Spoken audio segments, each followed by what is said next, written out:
Hello. Good evening. Good evening to you, Linda. How are you? I'm fine, thank you, Kata. How are you doing? I'm very fine, thank you. How is South Africa? Good. It's very, very cold here at the moment. Okay. So we are having a very good weather here. That's good. You're having better weather than we are in Africa. Yeah. Yes. Welcome to this concluding talk show. Dear members, my sister Linda is already here. So we are happy to start immediately. Welcome, everyone. We are live and kicking and broadcasting on Mother Earth. We are going to once again discuss a very important topic of our lives. And tonight, we are handling the last segment of July. And the last segment is homosexuality, homophobia, politics, and victimization, the way forward for Africa. So we are going to wrap up. We have taken a full month, 5 good episodes, 5 very educative episodes, including videos and articles by my sister Linda, talking about this very important subject, homosexuality in Africa. And we have documented our talks with evidence, well researched, well balanced. We have written these articles there on our page, our Facebook page, Call to Activism Africa. The videos are on our YouTube channel.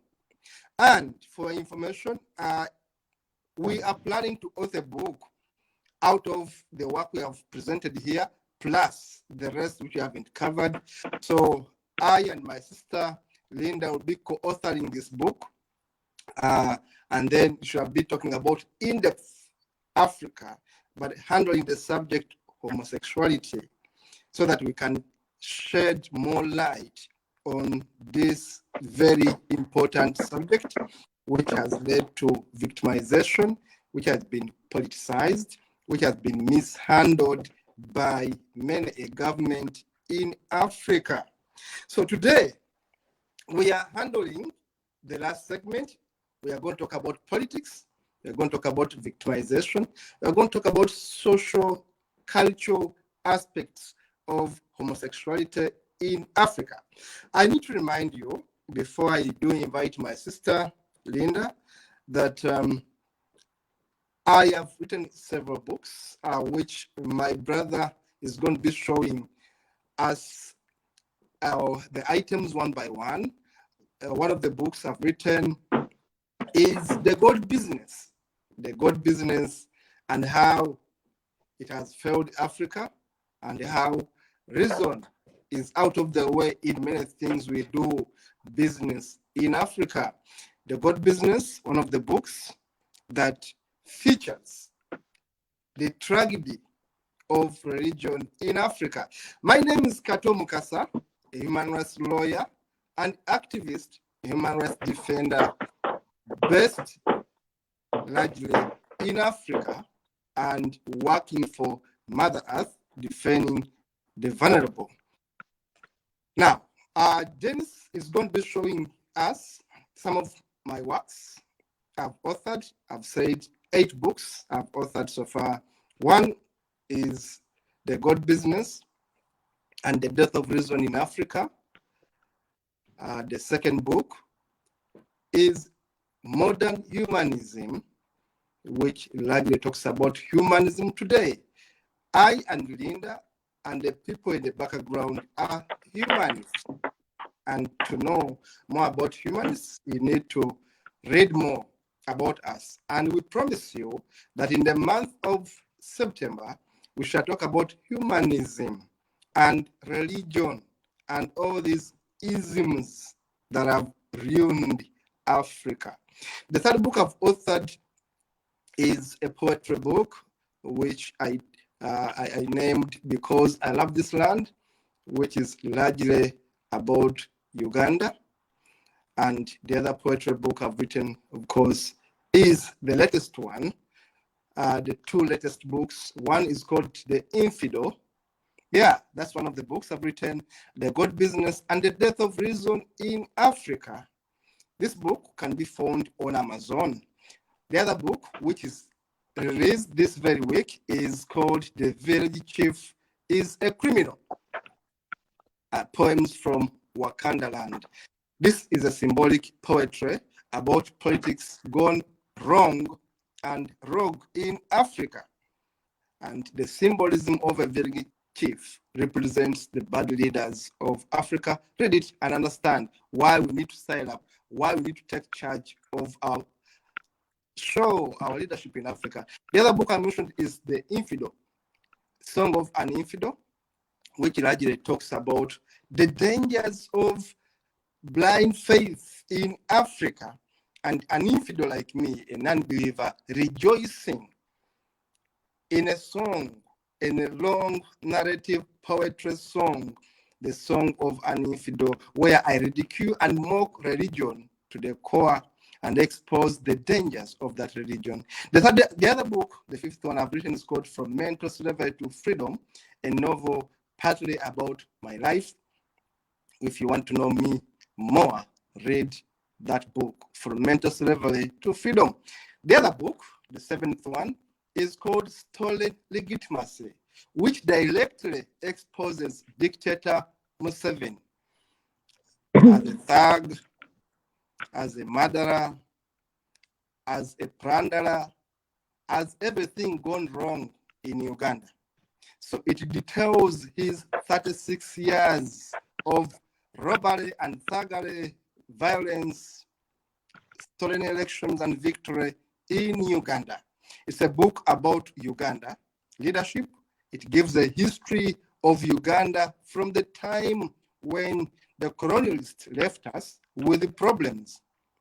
Many of them they had created, but also we fathered them. The book is about Uganda.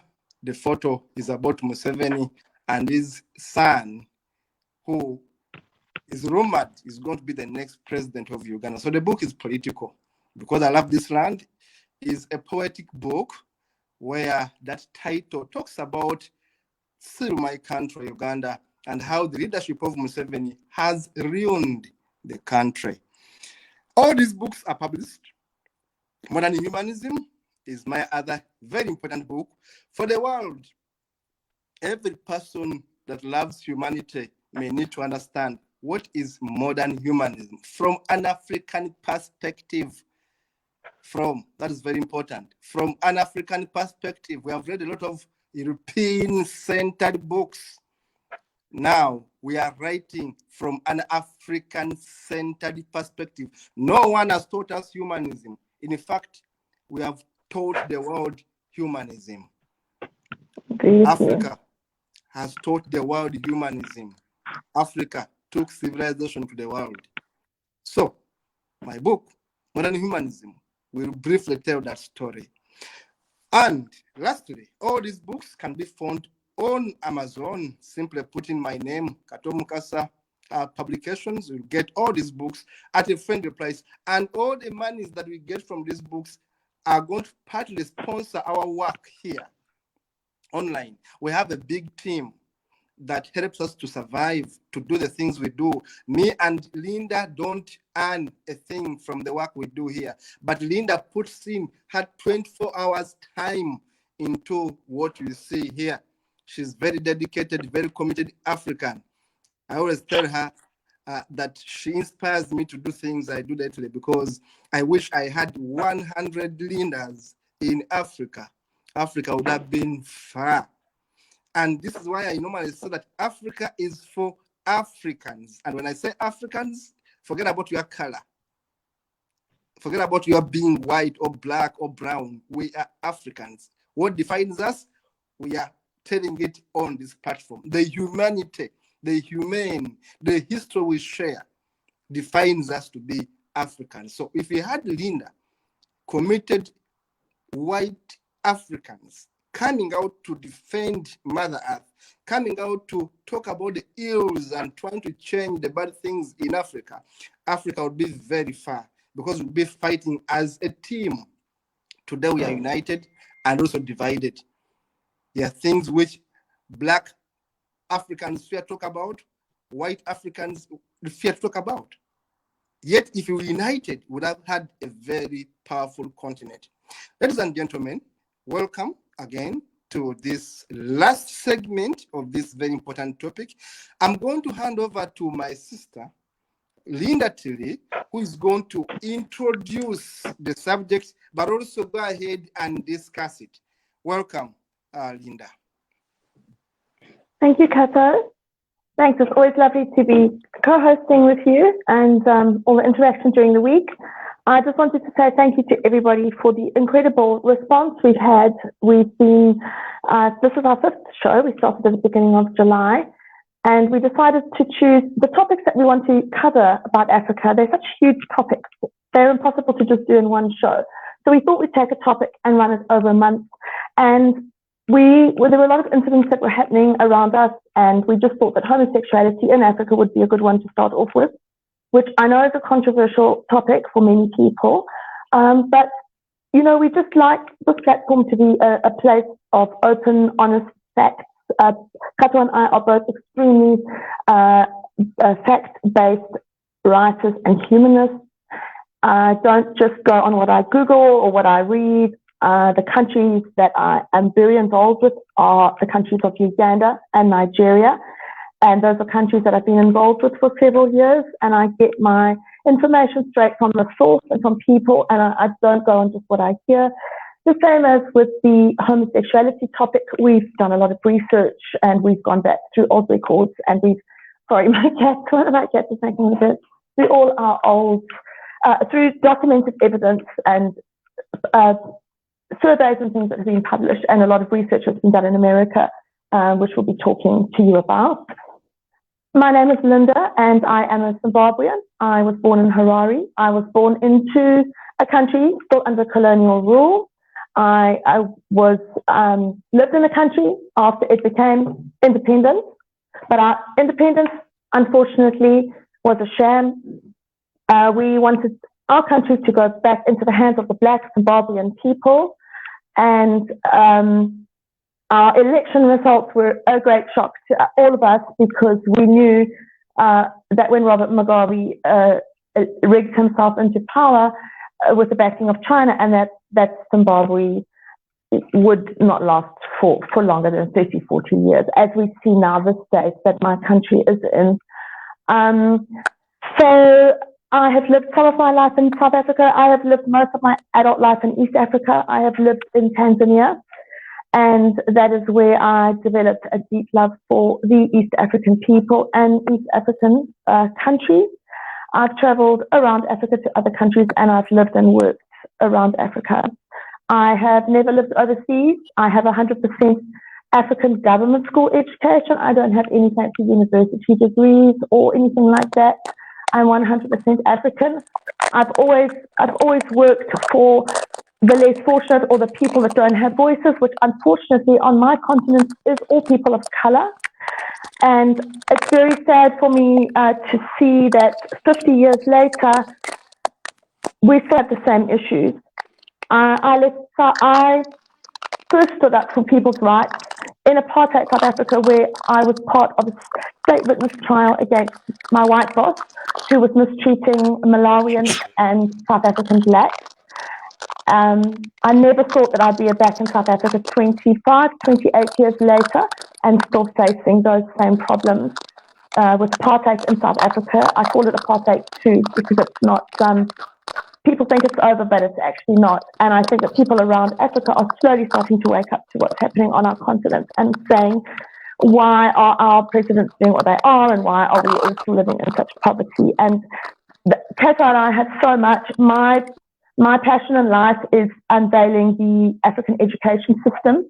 I've done a complete and thorough study of the then Rhodesian education system that was put in place by the British that has got all sorts of, it was a programmed system to raise white people up and to suppress black people.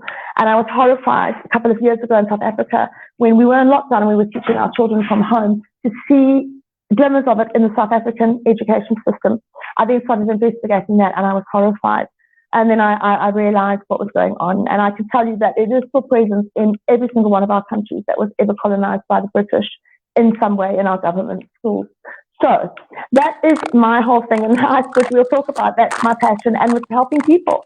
I've always just done what I could, and people started saying, oh, you're an activist, and I said, I'm not an activist, because it always had a bad name, you see, activists, and because anyone who stood up for their rights. But I guess that's what I had to have fallen into. I am godless. I discovered the truth about God. I questioned God from when I was a child. I was raised for 25 years as a Christian. I've been an atheist for 25 years, but I work with Christians, Muslims, Hindus, the godless, homosexuals, heterosexuals, all races, all countries, and I believe that that's what humanism is all about. I know that there are a lot of religious people out there. I look at them and I say, you are humanists. The only thing that stands between you and me is your God. I have never been freer than I have been, knowing that I live my life free of religion and I just live for people. So we're going to be discussing a lot about humanism and the humanism movement, which they call it humanism. It's packaged as humanism, but it's something much deeper, which all true Africans know. It's the Ubuntu, it's more than that, that we'll be covering. And this all ties in with us as people, as humanists, as wonderful African people, are the nature of who we truly are. I'm not talking about the dictatorship, that element of African people. I don't see them as being truly African. Some of the stories that come out, the things that are happening to our people by our own people, I say these are not our people. These are not Africans. This is not the heart of an African person. I'm sorry.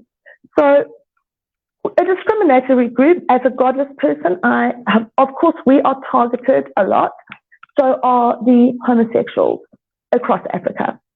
And I think that it was a while ago. I said to Kato that we really need to, as humanists, as godless people, start standing up more for our LGBT queer communities around Africa and supporting each country. We tend to think that we're a little island, our country, and I have a big issue with the whole concept of calling each other foreigners, because we are not foreigners, we are neighbors, we are friends, and neighbors in true African spirit, we help each other. So I really do, I've just been focusing a lot lately on trying to just educate people. We all suffer the same problems. We are all facing the same problems in Africa. If you take the time and speak to people and get to know other countries, which we can do now thanks to the internet, you realize that exactly the same things are happening in all our countries. I speak for Nigeria and Uganda because those are countries I know, but I know that what's happening there is happening elsewhere. I speak for those two countries because I have facts. I know people, I've got videos and things that I know what's going on there, and I speak to people that are dealing with it every day. But I know we have terrible problems as well in the DRC, Rwanda, Sierra Leone, Ethiopia, every single country of ours except in the south here. The fact that I'm living in the south of the continent now, in a relatively peaceful country, corrupt as anything, of course, but peaceful so far. It's not going to last though. I feel that I have a platform to speak. I must speak out. If you know the homosexuality laws in Africa, South Africa is the one country in Africa. It's the only country that allows things such as adoption of children by same-sex couples, marriages of same-sex persons, and various things. You're not discriminated against. So it says there is still a lot of discrimination here.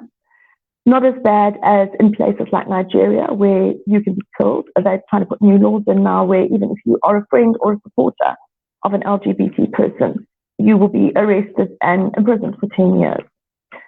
We have draconian laws in countries like Uganda and Kenya. There's a lot of discrimination. People must just realize that we are killing our own people by doing this. The reason why all the people I ask feel the way they do, they discriminate against homosexuals. They cannot give me a valid reason for it, except what they've learned through religion and what they've read in the Bible and what they're told is wrong and right. And it's up to us as intelligent, open-minded, critically thinking Africans to look beyond what we're taught all the time and to think for ourselves. I'm sure that many of you who have discriminated against LGBT know that these are people that are just normal people. They're not criminals, they're not pedophiles, they're not rapists. They just want to live their lives peacefully. They are good-hearted people, just like you and I. There are fewer of us in Africa, and there are evil people that are just infiltrating every single sphere of our continent. The good people have got to stick together. Why must I judge you because you still worship a God and I don't? Why should I judge you because you prefer same-sex relationships and I don't? At the end of the day, it's good people against the bad people, and the good people have to stick together. We've had a lot of things, false information over the years which has been put out. I think the one thing we also need to understand, it's okay not to agree with your leaders. It's okay not to agree with your government. You don't have to be rude about it. You don't have to be violent about it. It's okay to ask questions. We've got to stop just accepting everything that we're told is true. We've had a lot of damage done by people such as Robert Mugabe and Museveni, who had publicly come out saying statements that they had absolutely nothing to back them up with, just because they've heard it and because one of the evil intentions, that homosexuality is a Western thing. If you go back to our first and second shows, you'll see it's not a Western thing. It wasn't brought here by the West. Homosexuality was present on our continent when the slave traders first arrived, set foot here, and when the missionaries first set here with their Bibles.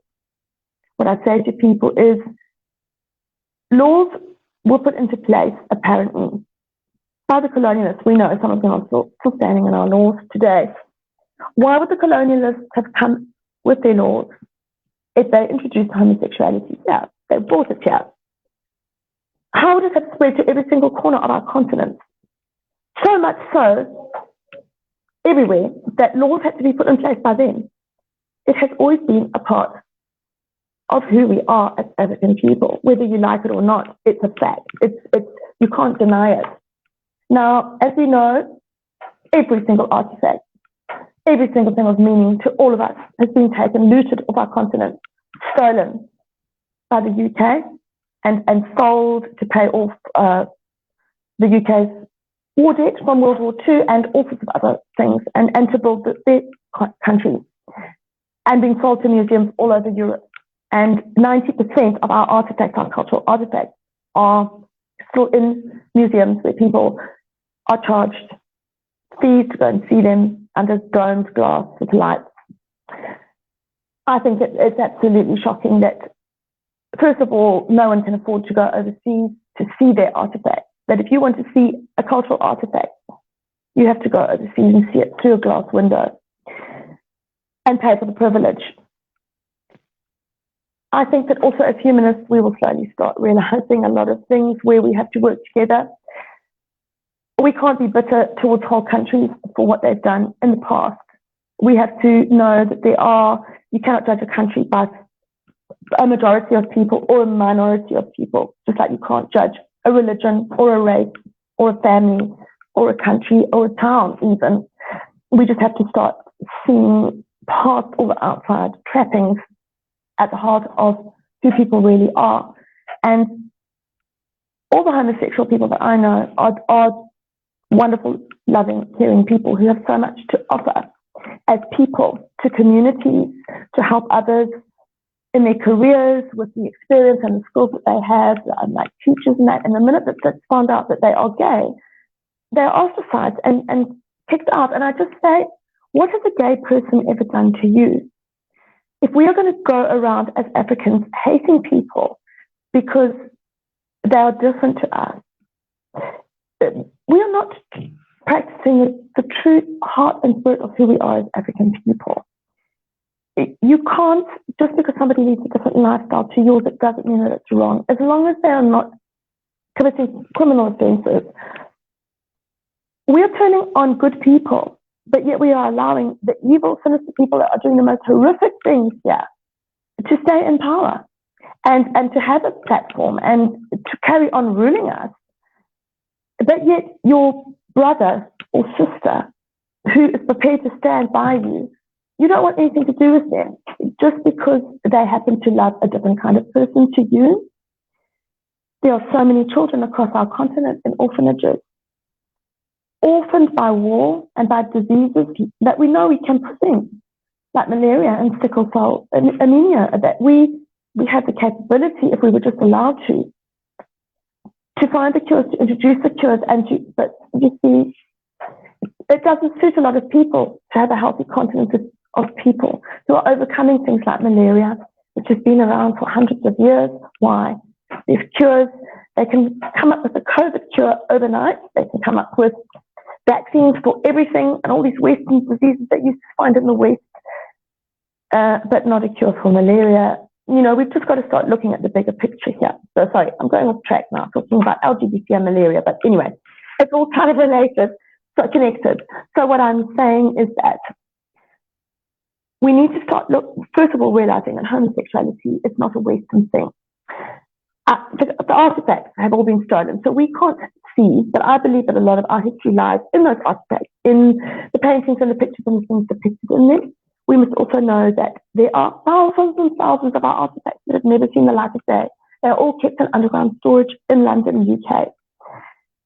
I believe that we as a continent will only ever find true peace once we start bringing those artifacts back, or they are back on our continent.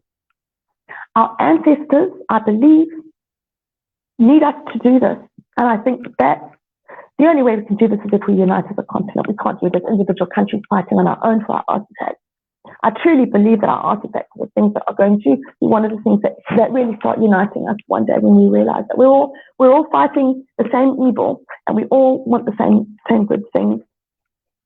And we've got to stop splitting. We're split in our countries, we're split in our tribes, we're split in our political parties, we're split in our religions, and we're split in our sexual preferences. Why? We were never like this. We were never split as a continent. We were one country of people. We are being split for a reason, and we are being split further and further and further because together we are united, and separately we are weaker. And I'm saying that we need to start standing together as Africans like we always used to. And I think that starts with the homosexual people living in all our countries, to stop discriminating against them. Just because a lot of people put an emphasis on the sexual aspect of homosexuality. And I've said it before, and it's one of the points I feel very strongly about. Stop focusing on that. They are normal people.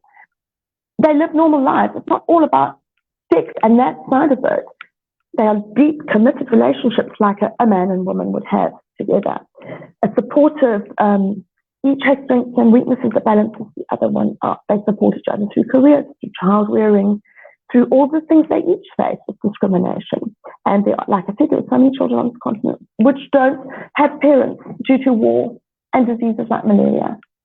But yet there are so many loving same-sex couples who are not allowed to adopt children. And it's things like this, that why do we not allow our own people to adopt our own children who have no parents?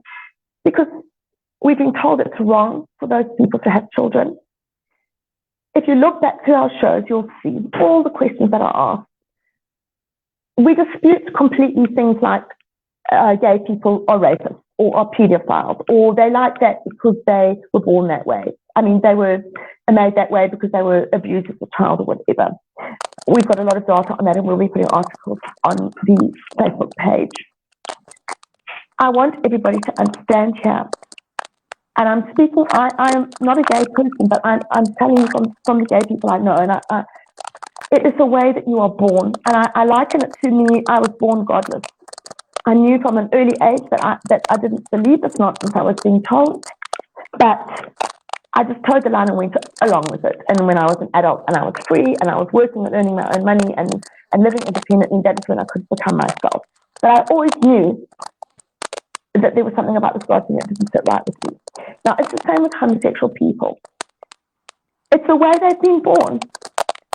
I say to straight people, imagine if it was a crime in Africa to love or to have sex with a person of the opposite sex, which the majority of people are. Yeah, and every single thing you do in everyday life, you would be discriminated against. You wouldn't be able to get a job. You wouldn't be able to live in certain areas. You wouldn't be accepted in certain communities. You would be called horrible names, and you would fear for your life all the time. You could end up in prison for being a woman loving a man or a man loving a woman. Think of it that way. You can't change the way you're born. You can't change the color of your skin. You can't change your height. You can't change the food that you like. Well, you can't change. There are some things in life that you just cannot change, and that is one of them. Imagine if you, as a person who's not discriminated against, was attacked every single day of your life for something that you just couldn't change. And I just really want us all to think about that and who our real enemies are here. And I'm by no means saying that the people that are really doing evil, we must go up and physically violate them and do what's been done to homosexuals. Not at all. But I'm just saying is that we need to focus our energies on where they should be. Sorry, my thing's stuck here.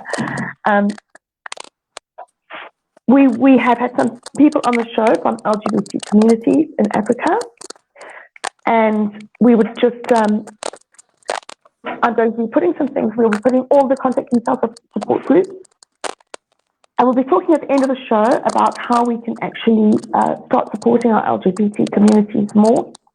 As we know from a legal perspective, it's very difficult for them to get funding or to register as NPOs, NGOs. I know that in Uganda, I think it was last year or the year before that, there was a huge thing where a whole lot of NGOs and NGOs were just closed down, all by Muslims. And it turns out that, well, I mean, of course, he gave some fake reason that even, this is why it happened. But why it actually happened is because those were NGOs that were supporting people, all sorts of people in need, but they just also happened to be supporting LGBT communities with food or support or whatever. And that's why they were closed down. If they had a presence in LGBT communities, as well as heterosexual communities and schools and orphanages, but the fact that they were working with gay people, they were not given their licenses. They weren't being able to register in that. But I believe that there are some that have been re-registered in that.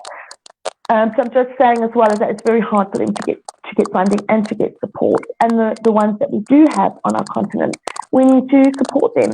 We have a wonderful network amongst 12 countries of godless Africans that connect to the humanist group. I'm sure many of you have heard of Mubarak Bala. He is a Nigerian humanist that was imprisoned for his Facebook post. He has been held, he was abducted and he's been held illegally for 2 years by the Buhari regime, which is the Muslim regime all over again, and the Nigerian people are really suffering there as well. And he has been given a sham sentence of 24 years imprisonment. He was recently married and his wife had just given birth to their first child, a little boy. He was 6 weeks old at the time. And I've been campaigning for Mubarak since he was taken. And him and his wife Amina and I have become very good friends. And their son, and I have just become so involved with the Nigerian people who are also a country that are very, very badly misrepresented. The Nigerians are wonderful, warm, loving people. They are made out to be drug dealers, terrorists, scammers. We have that in every country and in every citizen of every country. We have all those the good and the bad.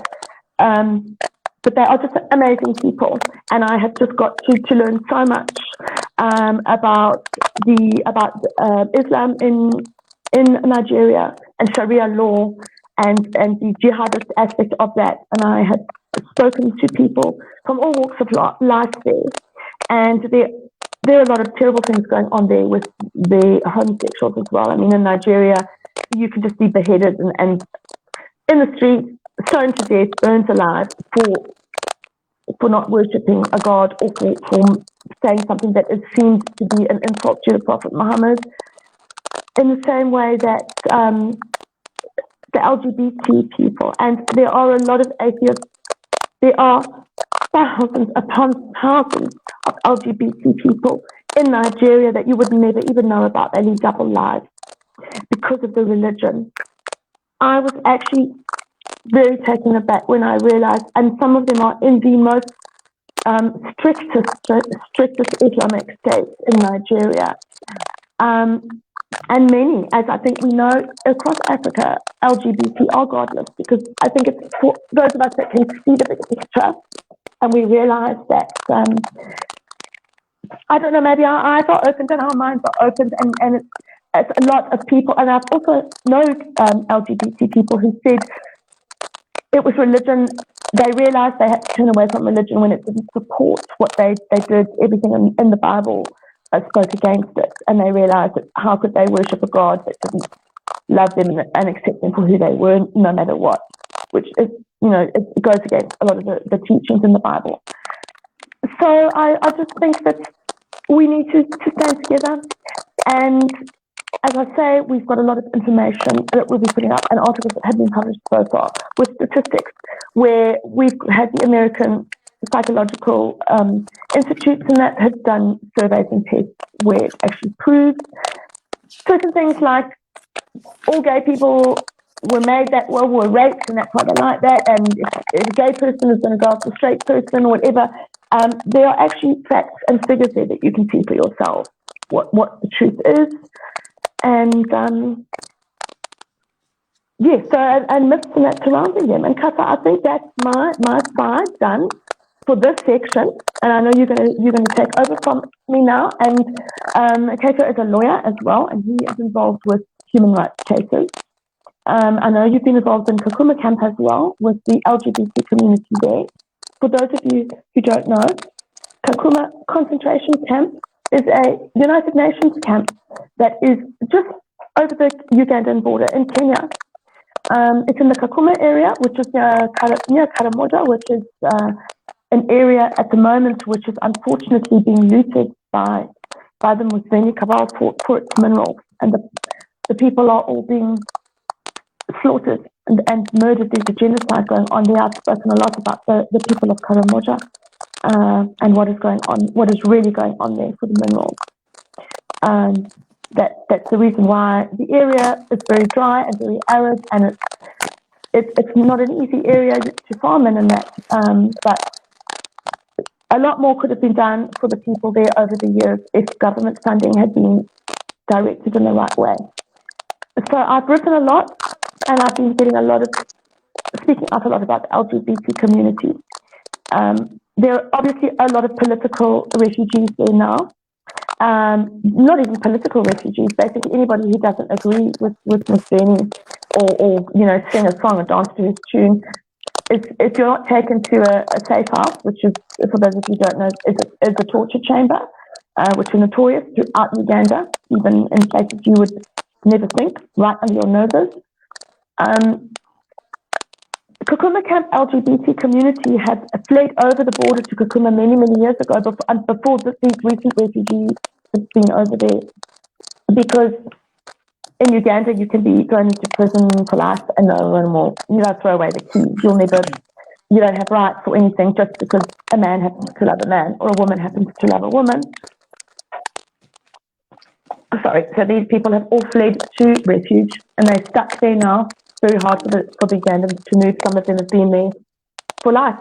I mean, it's their life.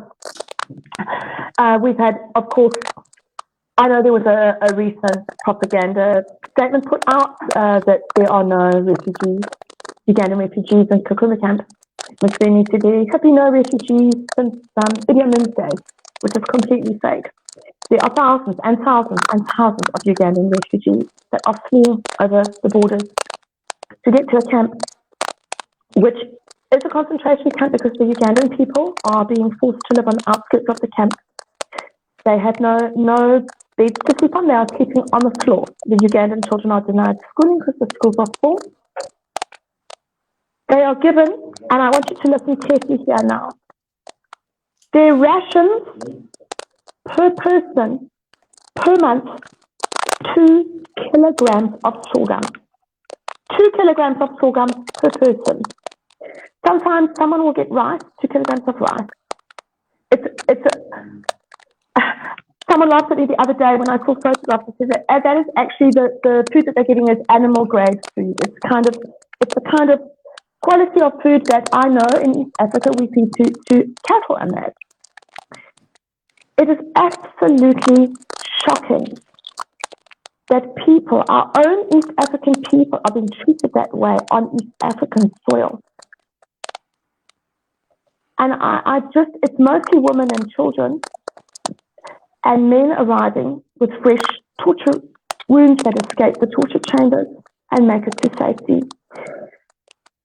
And the LGBT community of Ugandans and the Ugandan political refugees are getting to know each other and are becoming friends, which is something that they would never have done in everyday life in Uganda. And I just think that is an amazing testament to the birth of African people and to the wonderful people of Uganda. How they stand together every week when that bus comes from the Red Cross and they wait to see which fellow Ugandans are going to get off that bus. And they welcome them with open arms, whether they are LGBT, Christian, Muslim, whatever they are. And they draw them into the community and they're keeping them safe. And I'm very emotional here. The people are really, really suffering there. And we need to help them. We're going to be covering it in a future show. Sorry, Cato. The LGBT community. And these refugees are people who are educated people, professional people, who are living worse than animals. And they are children. And we've got to help them. I've been taking care with help from a private overseas donor, for whom I'm very grateful, for 44 of them, mostly women and children, since earlier this year. Sorry, guys. And I have also been helping people in other ways, which I can't talk about on camera, obviously, because of confidentiality with people I work with. But I'm just saying is that I look at the political refugees that I'm working with, and I look at the LGBT community. And I had a video chat with one of the members of the LGBT community a couple of months ago. And there's nothing worse than seeing a strong, agile African man who is broken and crying because of the conditions that they're living in, just because he happens to be gay. And it's not right. It's not right. These are our people. These are good people that are being forced to live in places. And these are able-bodied people. They're not allowed to work. None of them have got their paperwork from the United Nations. They are stuck. They can't leave. They can't get it. They can't leave the camp. They're stuck. And a lot of the Ugandans are being hunted and disappearing. And it's a huge problem in the LGBT community. As we know, there have been deaths in the camp as well. And the United Nations dispute things because they don't have any official reports of what's happening. The reporting system I found is from the Kakuma police, which I must also add, they will not accept the case. They will not allow you to give an affidavit or report the case of rape or whatever unless you pay them to do so. And there's no money. So these people do everything they can to get money together to pay the police, to pay the Kenyan police in Kakuma camp so that they can say that they've been raped, for example. And of course, they've got security guards in the camp. And I'm saying to the people, but there are the horrific things happening and they've got no reports. And then I discovered that, of course, it all goes to the UN office in Nairobi, which are then supposed to deal with it. And from there, it will then obviously be passed overseas. And it's not, and that's where it's stopping. And I'm just saying, I'm not saying by all means that all the United Nations are corrupt or that it's happening in the whole camp.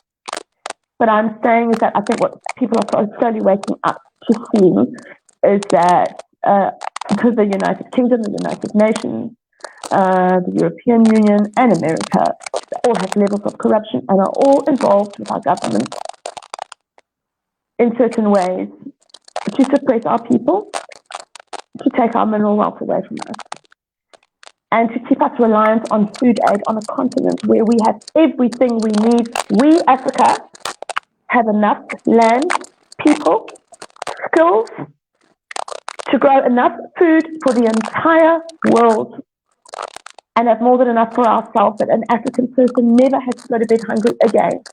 And you look at the people living in Kakuma camp, and you look at the people living in Karamoja, and there's a reason why we are kept reliant on food aid. And this all just ties in with everything. It's all connected. And Kato, I can hear you typing away there. I just want to say, as I end off, to thank you all.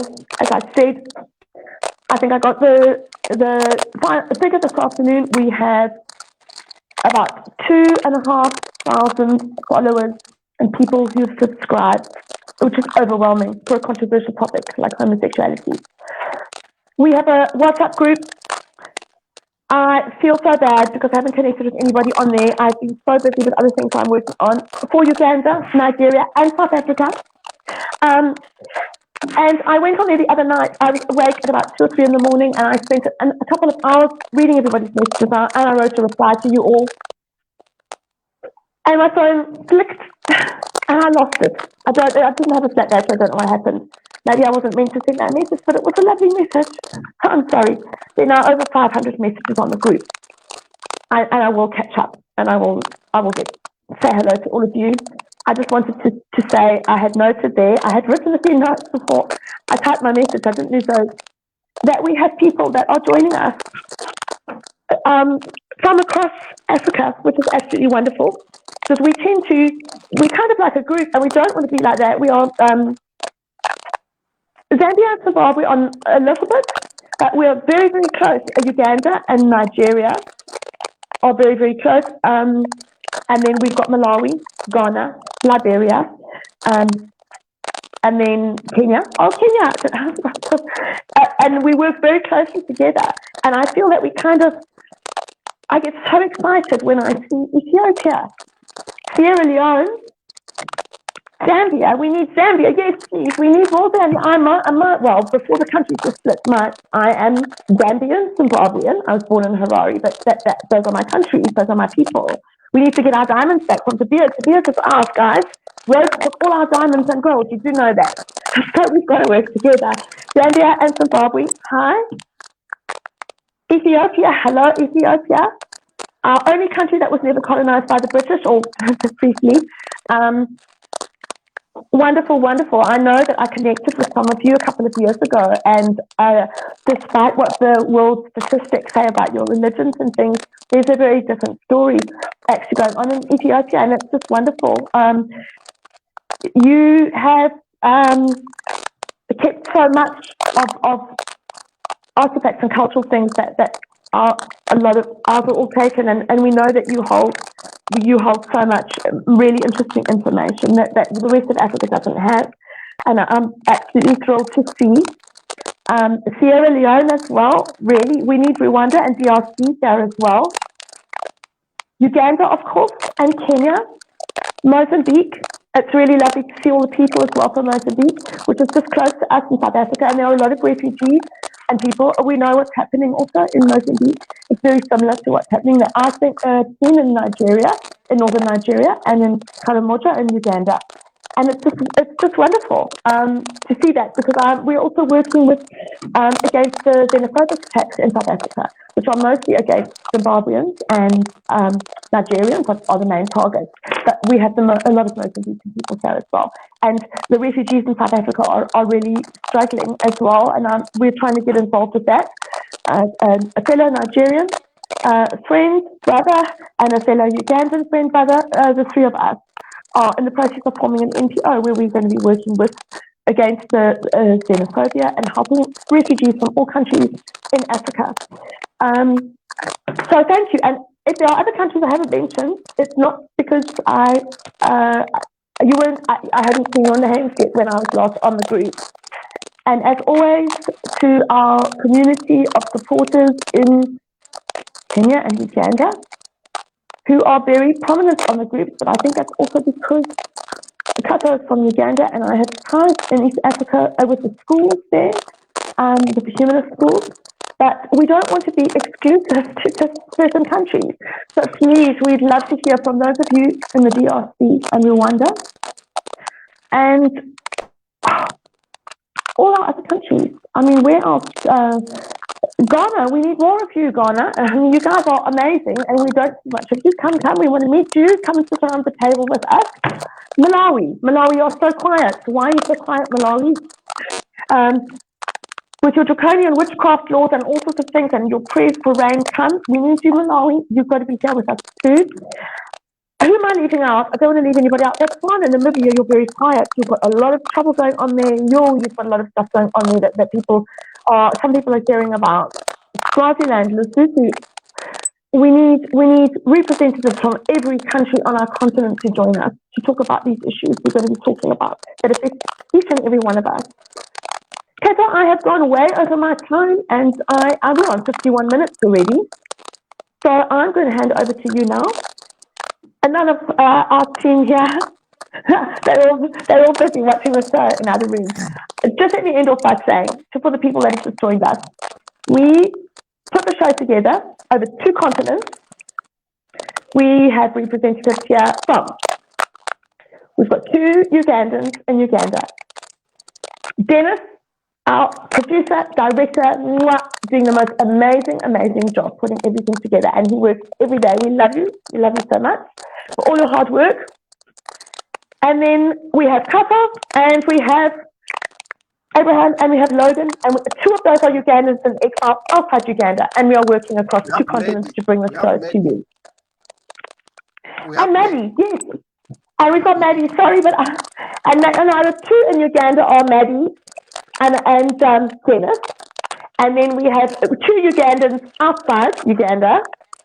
And then we have me, Zimbabwe, and my daughter, who was born in South Africa. So she falls under South Africa. Unfortunately, it is the most racist country in the world, probably. So I'm not very proud of living in South Africa. But anyway, you are not who you're born. My daughter, she may be born in South Africa, but she has the heart of a true African as well. So she's also working with us on the show, and I'm so proud of her for doing that. She's 17, and she's doing an amazing job, as you all are. Kata, I'm going to take my talking boots off now and hand over to you, and I look forward to hearing what you're going to be talking to us about tonight. Thank you so much. That was beautiful. I had to listen to you, and I felt sad when you got emotional on the set, shedding tears because of the love you have and the struggles you are going through.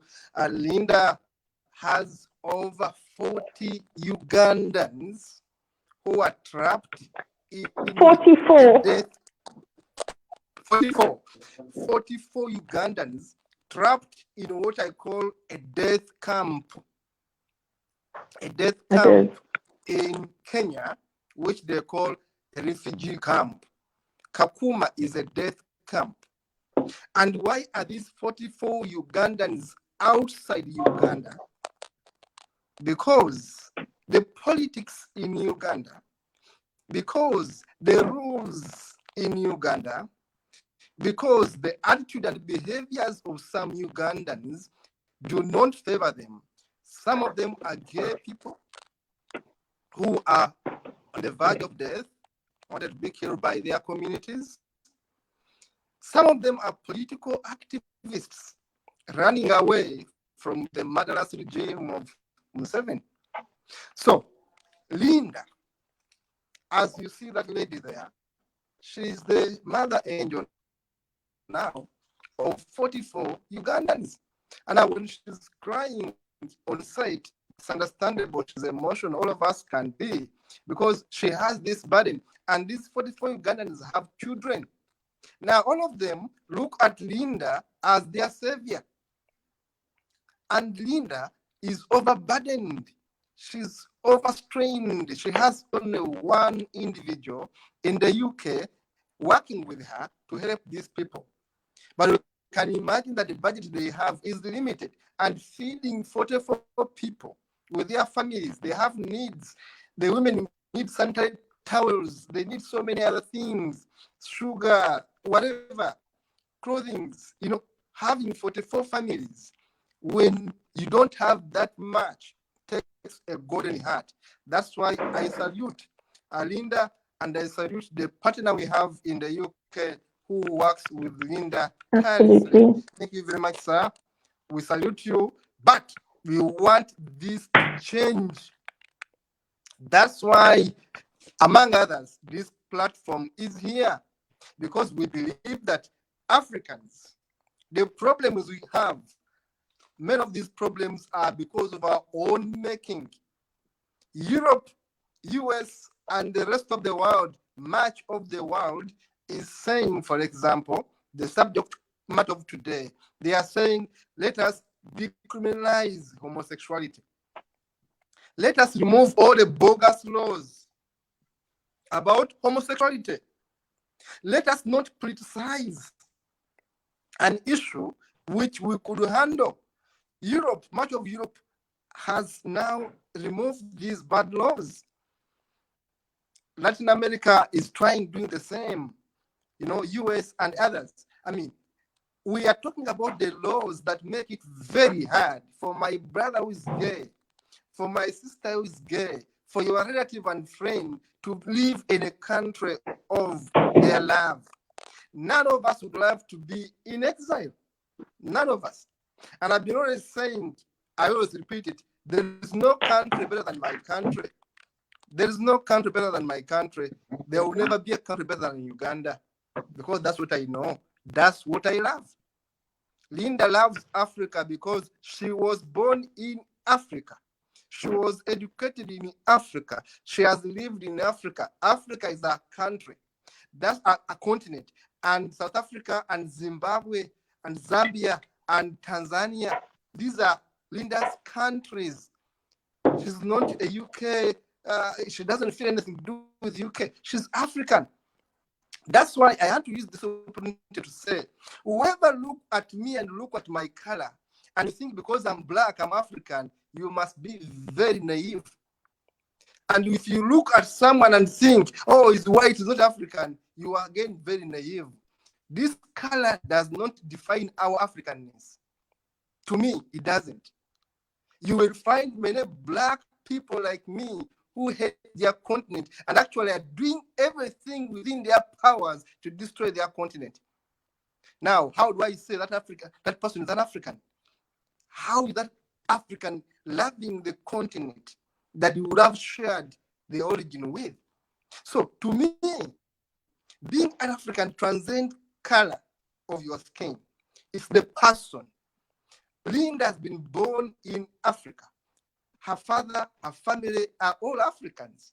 So when we say Africans, let us unite together, we mean me, the jet black me, and Linda, the white one, and the Indians and the Asians in Africa. Africa is for all of us. And I have to stress that because I know in my circles, I have what I call the black supremacists. They are stupidly thinking that being black is a passport for being African, forgetting that many black people have betrayed Africa. Many of these black people sold Africans, sold the black people into slavery. Many of these black people connived with whites and Arabs to cause mayhem in Africa. So Africanness must go beyond one's skin color. The ideology we share, the love for humanity. I always say humanity started in Africa. Humans, our ancestry is Africa. Me and Linda, we are one person. This pigment doesn't define us, doesn't. We are one person. We think the same Everything, DNA, everything is the same. We are one from one common ancestry. And I've been stressing that on the platform which we created with Linda, Think Tank Africa. I only need thinkers on that platform. No racists, no misogynists, no tribalists.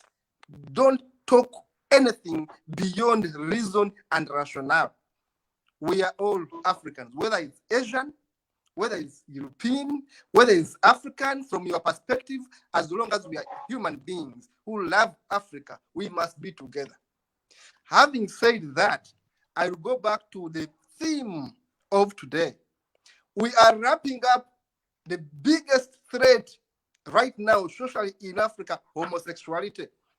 We have defined it. We have made 5 important videos. The latest video I've made is going to come out on Monday.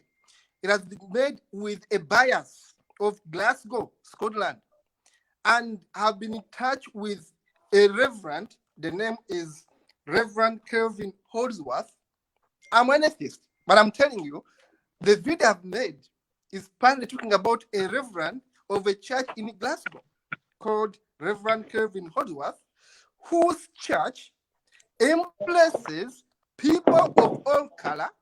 You may think it's simple, and you forget that in US, just 1664, Africans were seen as animals.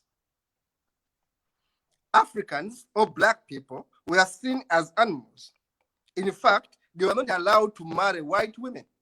1664, US had a law properly. So today, when I talk about a church that allows homosexuals to come and actually preach the gospel in Glasgow, I see it as a development, an embracement. This reverend, I've made a video, the head of this church, Reverend Kelvin Holdsworth of the Glasgow Church, which welcomes everyone, regardless of your sexuality. The gay people go there and worship. Because your Bible, I'm not a Christian, I'm not religious, but your Bible says all of you are created in the image of your God. All of you are sons and daughters of your God. So what does it matter how I love? If I am homosexual, I'm not. But assuming I was a homosexual, would it take my brain away from me? We have discussed in the episodes the great homosexuals the world has ever had. We have shared these videos. We have discussed great inventors, great authors, great musicians, great artists. The inventor of the computer we use today to talk and insult homosexuals was a homosexual who was actually hated and committed suicide. But he gave us the computer. And today is featuring on the 50-pound note of the UK. Shame upon them. They were able to kill, not to love him, to drive him crazy when he was alive because they hated it. Today, they are praising a person they hated. Those are the people we're talking about. Humanity, when we learn to value people the way they are, that's why I always stand and say, I am against racism and I will bash it wherever I find it. Whether I've worked with an NGO and I detect racism, I'll talk about it openly and online. And I've been sharing with Linda the trials some of us have gone through, where we have met racist organizations that actually pretend to be humanistic organizations. And this is very important, that as human beings, we must love humanity.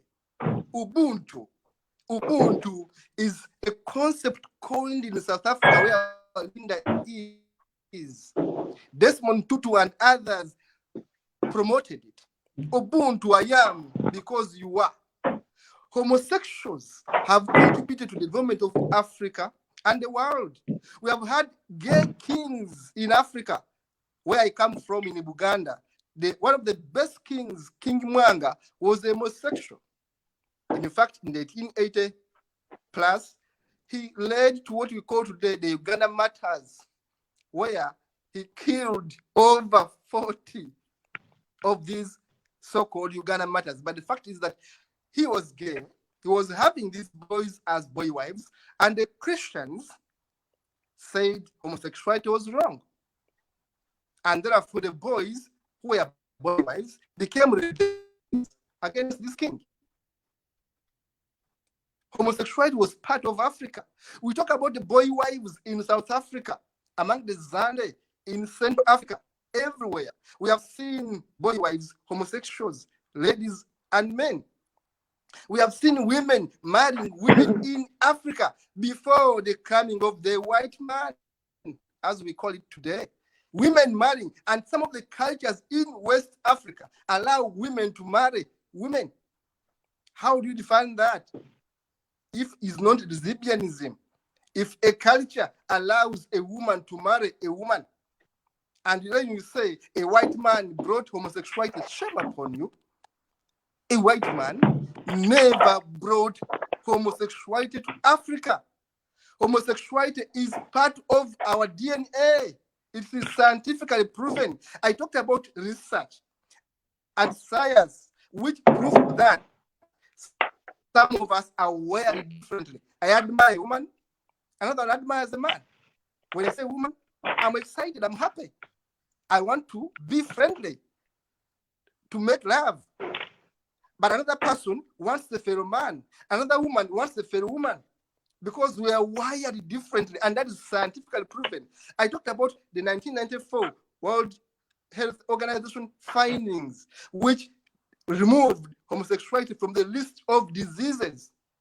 But I should tell you, until 1973 and in 1994, homosexuality all over the world was seen as a disease, a brain condition, a disorder.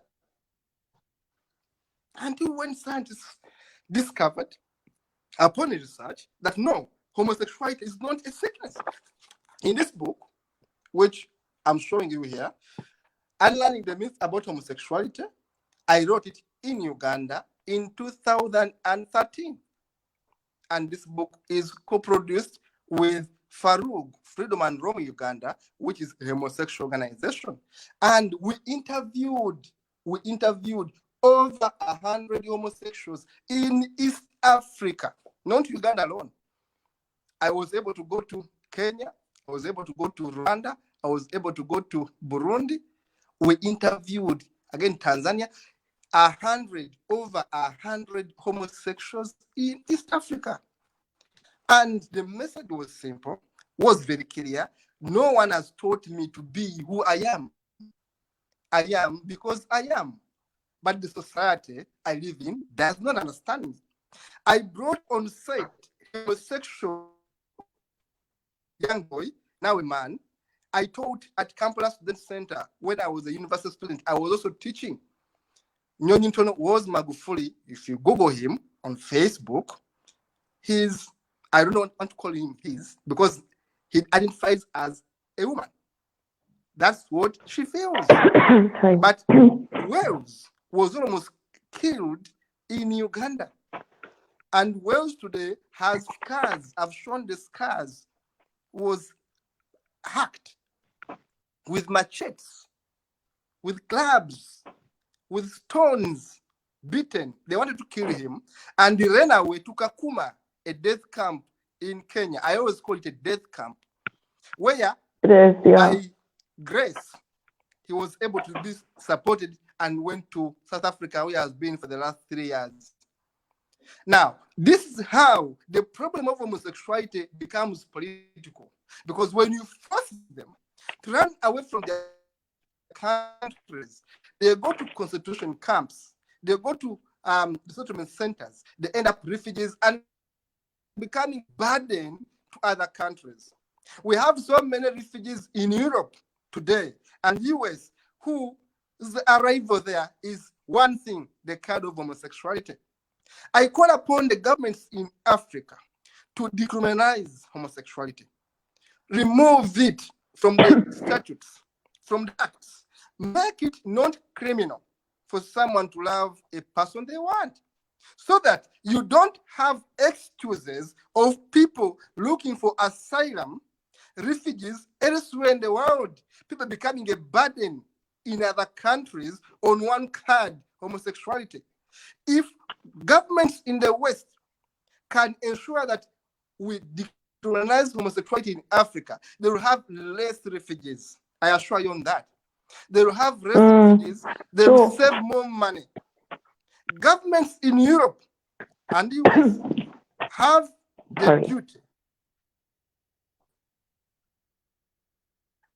have the onus to pressurize in Africa to remove bad laws so that they can reduce the burden of people running to these countries claiming to be homosexuals. The way forward for this government, I repeat, is to work hand in hand with NGOs in Africa, with well-wishers in Africa, to ensure that we remove laws that make it a crime to be homosexual. Remember, we never had laws that made it criminal to be homosexual. These laws are fallen. In Uganda, I've explained in all the videos in Africa, these laws were imported by the British colonialists and imperialists. They brought their bogus laws, forced them onto us. For us, we had homosexuals, we never killed them.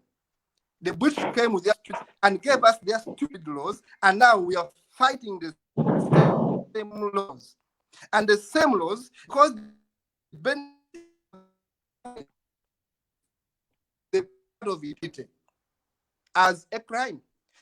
Why? Because a stupid government like that of Uganda, which is a failed state, uses homosexuality as an excuse for failing. When Museveni fails to deliver food, good education, good roads, says homosexuals are the problem. When the West blames Museveni once in a while, he says they are blaming me because I'm against homosexuality. So homosexuality becomes a tool, a weaponized tool to fight off criticism. Mugabe used homosexuality in Zimbabwe as a tool. I followed Mugabe he did, yeah. as a Pan-Africanist. I liked Mugabe for so many things, but I hated him for so many other things, especially his hate for people who got their land rightly, legitimately, and then displacing them because they are white. If someone is born there, if someone worked for their land, why do you displace them on their land? They are born there. Linda is born there. It is her country. Where do you want her to go? We weren't farmers. On that note, I never agreed with Mugabe. Someone is born in your country. Someone works for that piece of land, and then you say, go away. Go where? Zimbabwe is her country. You say, go away to which country? To which land?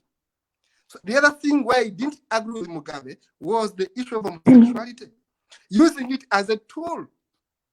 And of course, the third one was his overstaying power, thinking that the country was Mugabe. That was the country. And that is the problem Uganda is facing. And that's the problem Rwanda is going to face. Leaders that don't want to live. It's going to be the next subject in the next month. Back to homosexuality as I conclude. What are we saying? We are saying that the media in Africa is being used to promote homophobia. Homophobia is the hate for homosexuals that leads to death. In Africa, we love things we don't know and we hate things we don't know because we are that much ignorant. I normally say in Africa, we've been miseducated. And I always repeat that colonial education is not good for us because it doesn't teach us how to think. It teaches us what to think. Colonial education in Africa makes us pass exams, but not thinkers. I have a first-class degree in law. I have a distinction master's degree in law, distinction. So I talk from a point of knowledge of the education I've got in Africa. And similarly, the rest of the world, because we follow the same syllabus, don't think that our education is so different from that of Europe.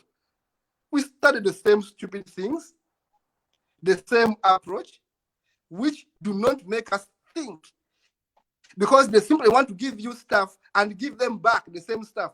Me, my brain works. You give me stuff, I give it to you back. I get 80, and I have a first grade. But the question is, have I learned? Am I a thinker?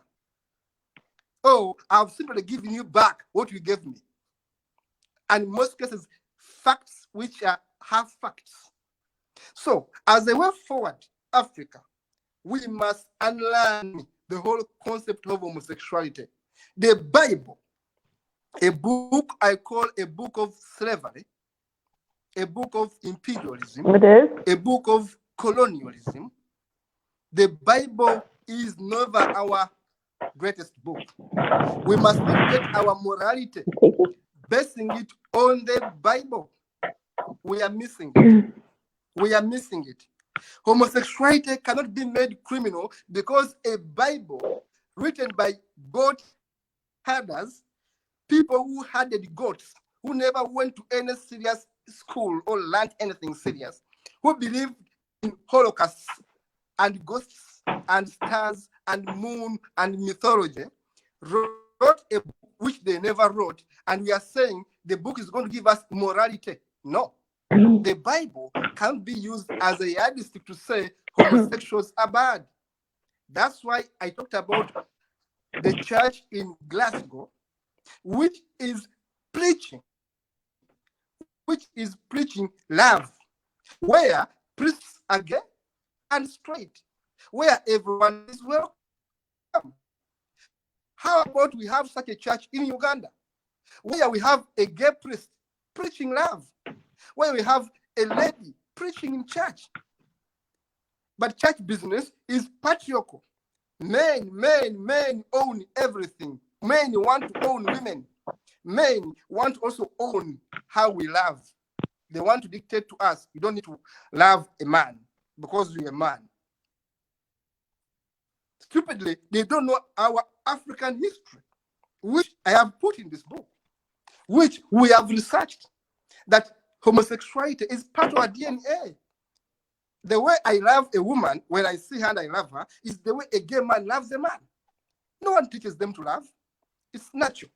Conclusion. As Africans, we need to learn the basics. Let us go back to the foundation, Ubuntu. Let us go back to I am because you are. Africa is the mother earth. Africa is where civilization started.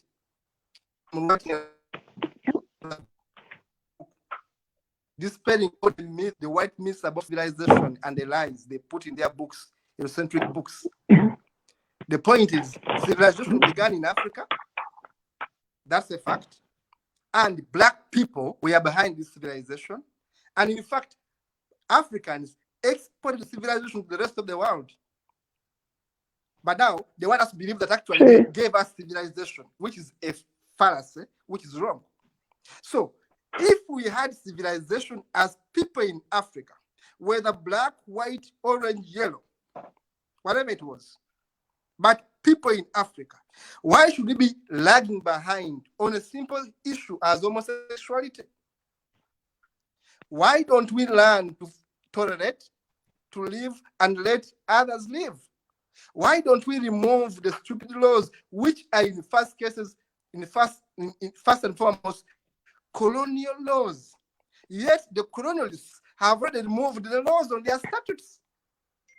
Linda, people in Europe are no longer making it criminal to be a gay person. And they gave us these laws. Why do we now hang on these laws when those who gave us these laws have removed them? They brought the laws to make us slaves, to make us divided.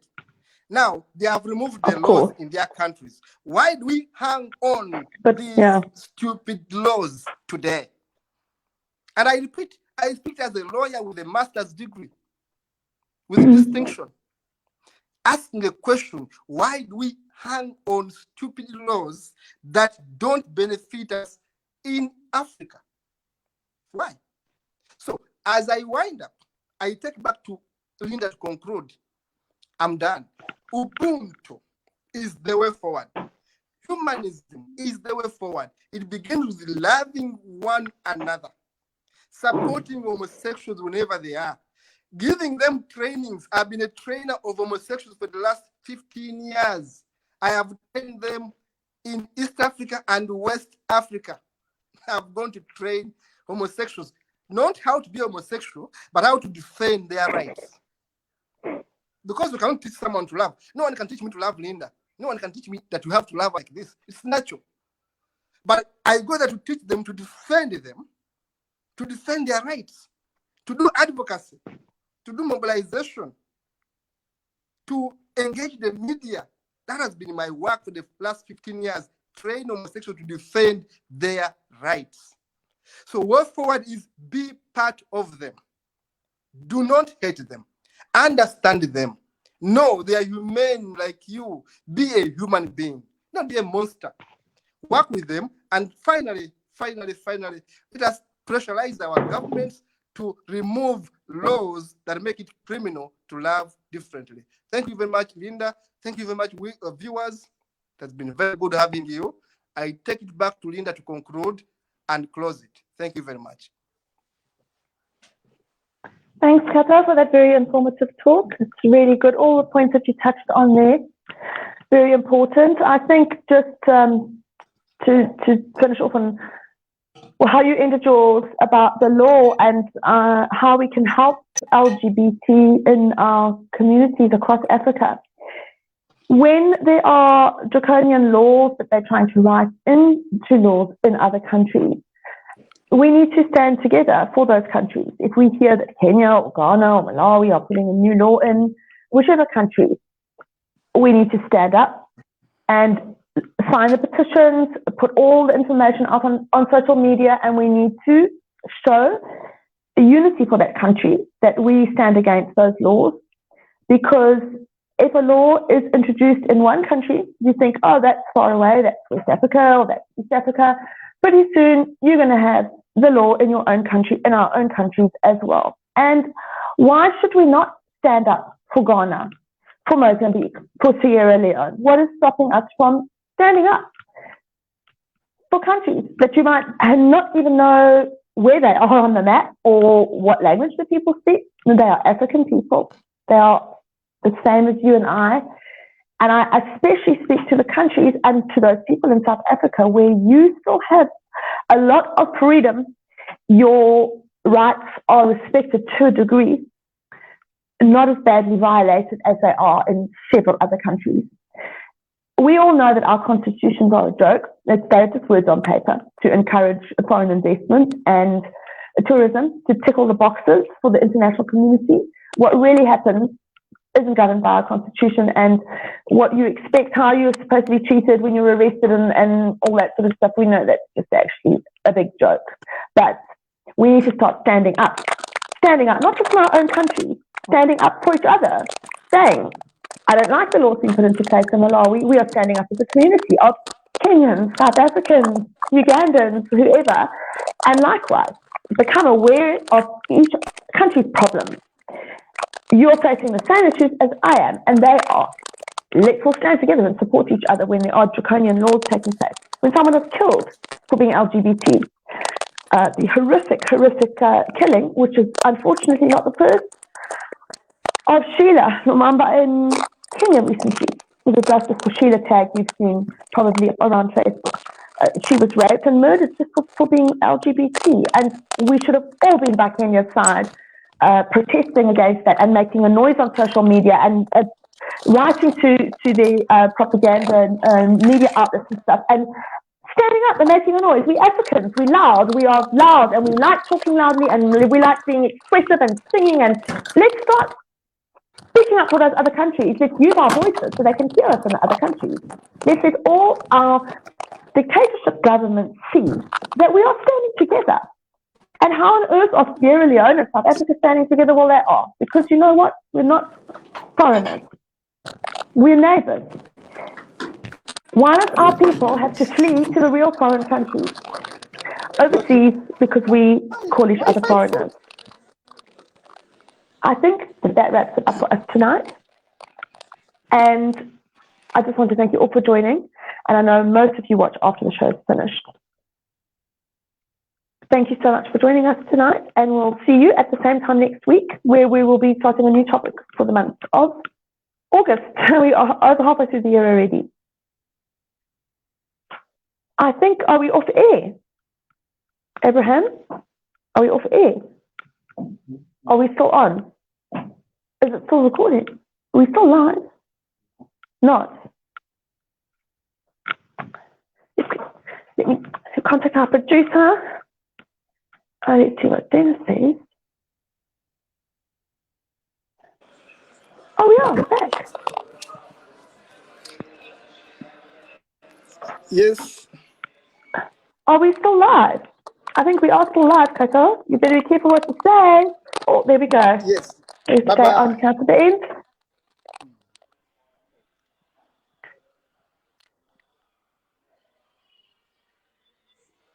Okay, right. Thanks, guys. I'll chat to you on WhatsApp now. Oh, we're back again. Oh, look at the sunshine, Coco. It's shining. Of course, the sun's shining there now. Hey, it's good. It's early. It's early, of course. Yeah, exactly. It's a Don't